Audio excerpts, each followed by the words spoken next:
नमस्कार दोस्तों, एमपी मिश्रा में आप सभी का स्वागत है। आज जो वीडियो हम लेके आए हैं उसमें हम देखने वाले हैं कि मिल्की मशरूम की कल्टीवेशन कैसे की जाती है। इस वीडियो में हम देखेंगे कि introduction of milky mushroom, step to follow in the process of milky mushroom cultivation process, substrate preparation, pasteurization, sterilization, spawning and spawn running, casing soil, cropping and harvesting, opportunity and limitations।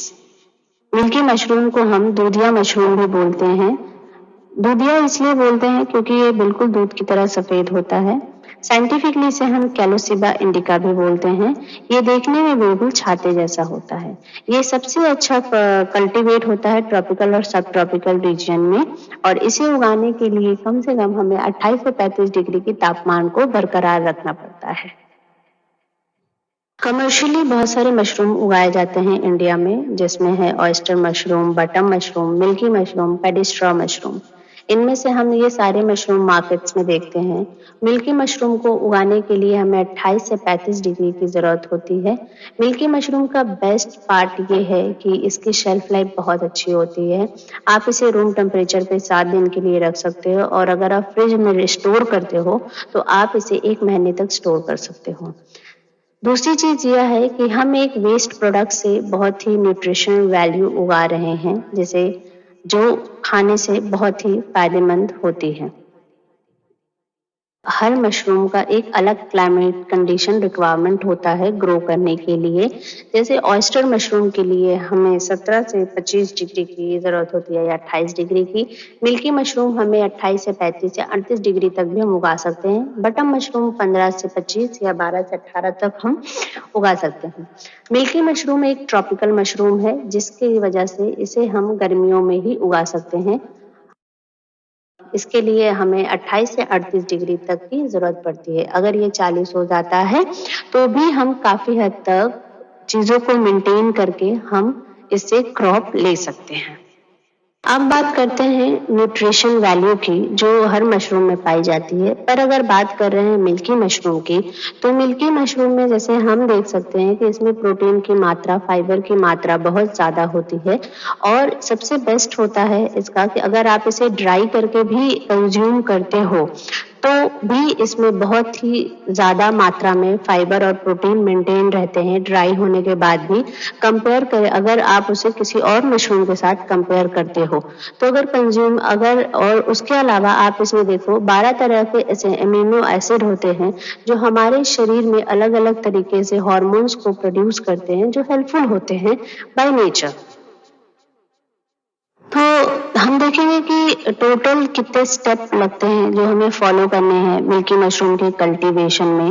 वैसे 6 step होते हैं जो हमें follow करने हैं। जैसे substrate को कैसे प्रिपेयर करेंगे, उसे स्टरलाइज कैसे करेंगे, फिर स्पॉनिंग करनी है, उसके बाद केसिंग सॉइल प्रिपेयर करना है। केसिंग सॉइल कैसे प्रिपेयर करेंगे इसके बारे में भी हम डिस्कस करेंगे डिटेल में। उसके बाद है आपको केसिंग सॉइल अप्लाई करना है बेड पे। उसके बाद फिर पिनहेड और हार्वेस्ट। तो आइए देखते हैं कि मिल्की मशरूम के उत्पादन कैसे कर सकते हैं और उसके लिए हमें क्या करना होगा। तो सबसे पहले हमें भूसा तैयार करना होगा, प्रिपेयर करना होगा। तो भूसा प्रिपेयर करने के लिए या तो हमें गेहूं का या चावल का भूसा लेना पड़ेगा, जिसे हमें 1 से 2 इंच या 3 इंच की लंबाई में काटना है। आप उसे अपने हाथों से भी काट सकते हैं या फिर मशीन के द्वारा भी उसे कटवा सकते हैं।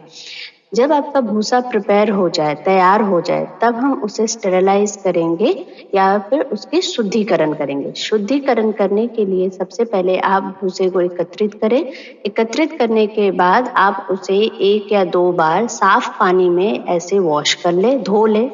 धोने के बाद आप उसे साइड में रखें। उसके बाद आप एक ड्रम लेंगे। ड्रम में आप पानी लीजिए। पानी और भूसे की मात्रा, जैसे अगर आप 1 केजी भूसा लेते हो तो आपको 20 लीटर की पानी की जरूरत पड़ेगी। जिस तरह आप देख रहे हो कि यहाँ पे हमने 5 किलो भूसा के लिए 50 लीटर पानी लिया है, इसी तरह अब आप पानी लीजिए। जैसे आपने पानी लिया, अब 50 लीटर पानी लेने के बाद आपको उसमें ब्लीचिंग पाउडर और चूना मिलाना है। दोनों की रेशियो 2:1 होना चाहिए। जैसे अगर आपने चूना 2 मुट्ठी डाला हो या 200 ग्राम डाला हो, तो आपको ब्लीचिंग पाउडर 1 मुट्ठी या 100 ग्राम के हिसाब में डालना है। दोनों को डालने के बाद पानी के घोल को अच्छे से मिक्स कीजिए। मिक्स करने के बाद उसे अच्छे से चला लीजिए। जब अच्छे से मिक्स हो जाए तो आपका जो भूसा है आप उसे उठाइए और उसमें अच्छे से मिला लीजिए। मिलाने के बाद आप उसे अच्छे से उसमें डिप करके आप उसको अच्छे से दबा दीजिए।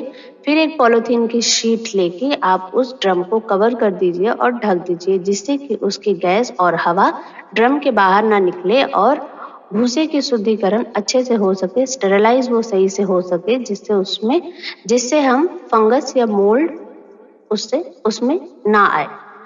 एक बार आपने ड्रम को पॉलीथीन शीट से बंद कर दिया, उसके बाद आप उसे 18 से 24 घंटे के लिए वैसे ही छोड़ दीजिए।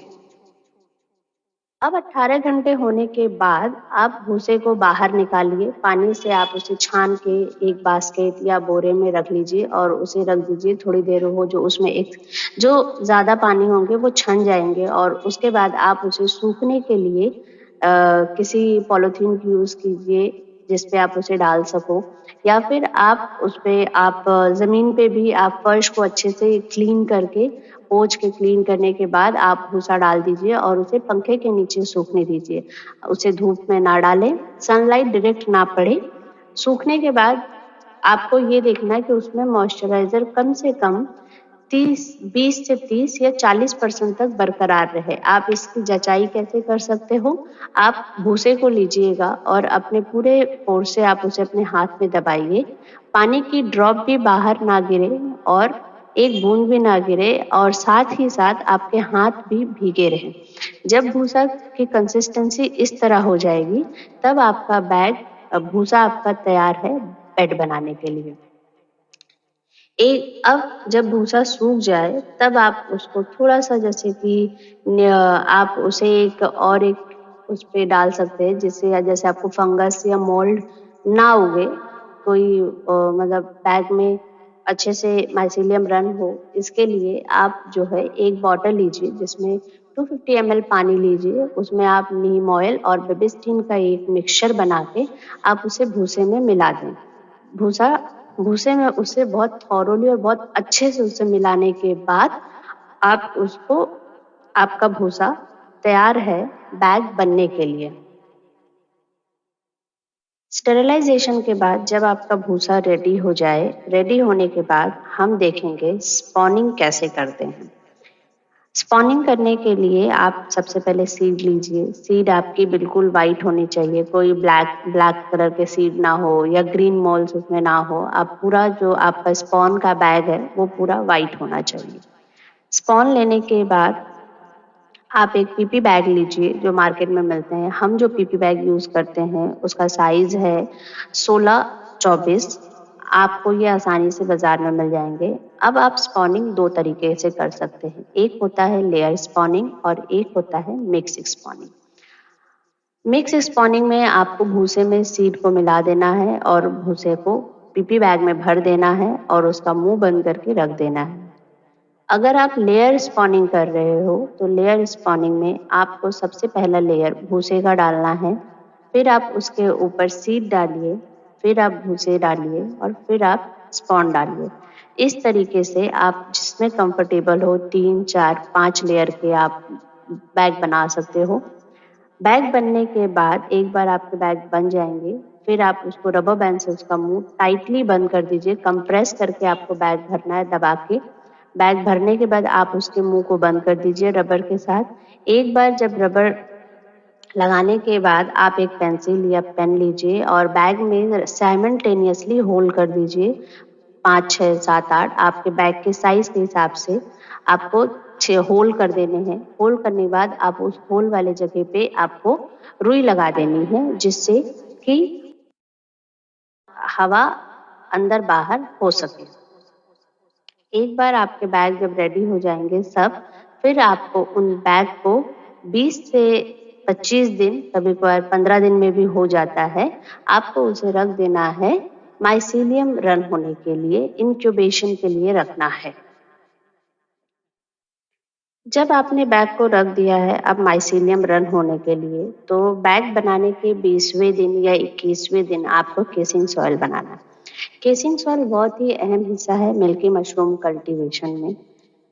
इसको बनाने के लिए आपको चाहिए कोकोपीट और कंपोस्ट। कंपोस्ट में हम वर्मी कंपोस्ट और काऊ डंग मैन्योर का यूज़ करते हैं, जिसे आप 3:1 की रेशियो में ले सकते हो, या फिर आप लूम सॉइल और कंपोस्ट का भी मिश्रण बना सकते हैं, जिसे हम 50-50 की रेशियो में डिवाइड करेंगे, आधा-आधा।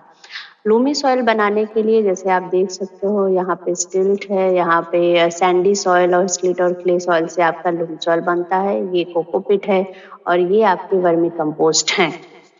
इन तीनों को मिलाना है और इनका मिश्रण तैयार करना है। केसिंग सॉइल के ऊपर थोड़ी और डिटेल में वीडियो हम नेक्स्ट वीडियो में आपके लिए लाएँगे, सिर्फ़ केसिंग सॉइल के ऊपर। यहाँ पे इतना ही। एक बार आपने जब खाद को अच्छे से मिक्स कर लिया है, कोकोपीट को और कंपोस्ट को, उसके बाद हम उसे जब आपका खाद और मतलब वर्मी कंपोस्ट और आपके कोकोपीट या ह्यूम सॉइल जब मिल के तैयार हो जाए, तब अब हमें उसकी शुद्धिकरण करनी है। शुद्धिकरण करने के लिए हमें चाहिए फॉर्मेलिन, बेबिस्टिन और लाइम मतलब चूना। आप खाद के ऊपर चूना ऐसे ही थोड़ा-सा डाल दीजिए और उसे ऐसे ही ड्राई मिक्स कर दीजिए। उसके बाद आप पानी लीजिए। पानी में आप फॉर्मेलिन और बेबिस्टिन को मिलाइए और उसे डालने के बाद आप कंपोस्ट में उस पानी को थोड़ा-थोड़ा डाल के आप खाद को अच्छे से मिला लीजिए। अच्छे से मिलाने के बाद आप उसे एक पॉलीथीन बैग में या फिर आप उसे एक बोरे से ढक दीजिए अच्छे से कि उसमें हवा ना घुसे, जिससे वो अच्छे से शुद्धिकरण उसकी हो सके, स्टेरिलाइज़ हो सके। आप उसे 3 दिनों के लिए या 72 घंटों के लिए आप उस बैग को वैसे ही छोड़ दें।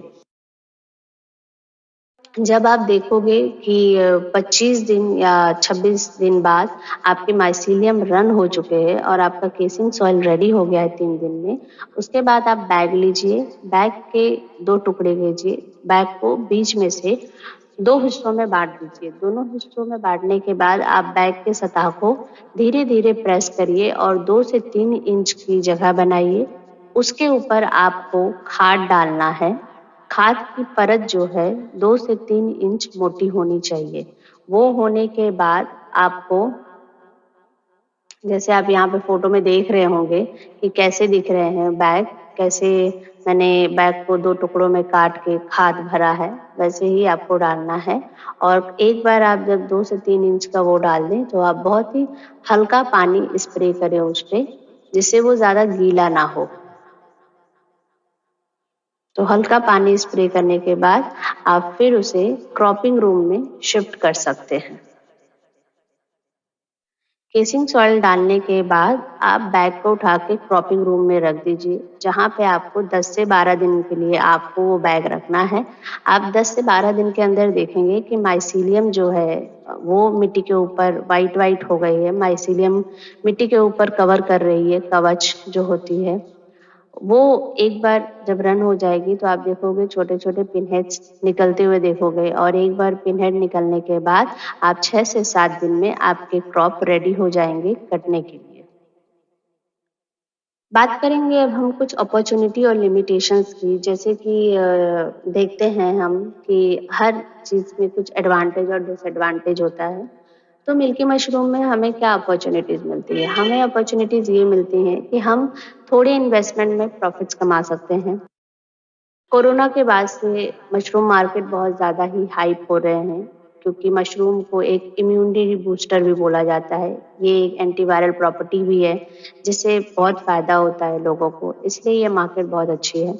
सेकंड है जो सबसे अच्छा है कि आप मतलब सबसे बेस्ट मशरूम का मिल्की मशरूम का सबसे बेस्ट और सबसे अच्छा अपॉर्च्युनिटी ये है कि इसकी शेल्फ लाइफ़ बहुत अच्छी होती है। मिल्की मशरूम की शेल्फ लाइफ़ बहुत अच्छी है। आप इसे 1 सप्ताह तक रूम टेम्परेचर पे रख सकते हो। ये ना ब्लैक होता है, ना ब्राउन होता है, ये ऐसे व्हाइट का व्हाइट ही रहता है।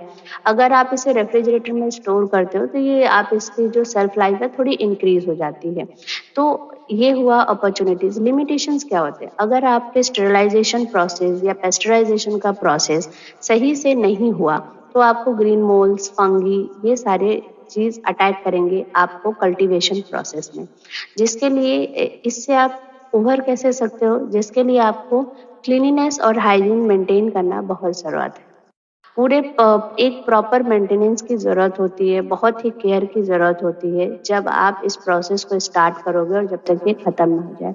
अगर आपके अंडर वर्कर काम करते हैं या आप खुद काम कर रहे हो, तो सफाई की बहुत ही ध्यान रखिए, क्योंकि ये जितने भी मशरूम हैं, ये सफाई से ही उगते हैं। अगर सफाई प्रॉपर नहीं रहेगी, अगर आप हाइजीन मेंटेन नहीं करोगे, तो आपके बैग खराब हो जाएँगे, उसमें ग्रीन मोल्ड्स आएँगे, फंगी आएँगे। तो ये सब आपके लिमिटेशंस है जो आपके बैग को खराब होने से और आपको लॉस देते हैं। अगर आपको हमारा वीडियो अच्छा लगा हो तो लाइक करें, सब्सक्राइब करें और कमेंट करें। अगर आपके कोई डाउट्स है या कोई सवाल है तो आप हमें कमेंट सेक्शन में बता सकते हो। अगर आपको ऐसे और वीडियो चाहिए या आपको किस चीज़ पे वीडियो चाहिए तो आप ये हमें कमेंट में ज़रूर बताएँ। Thank you.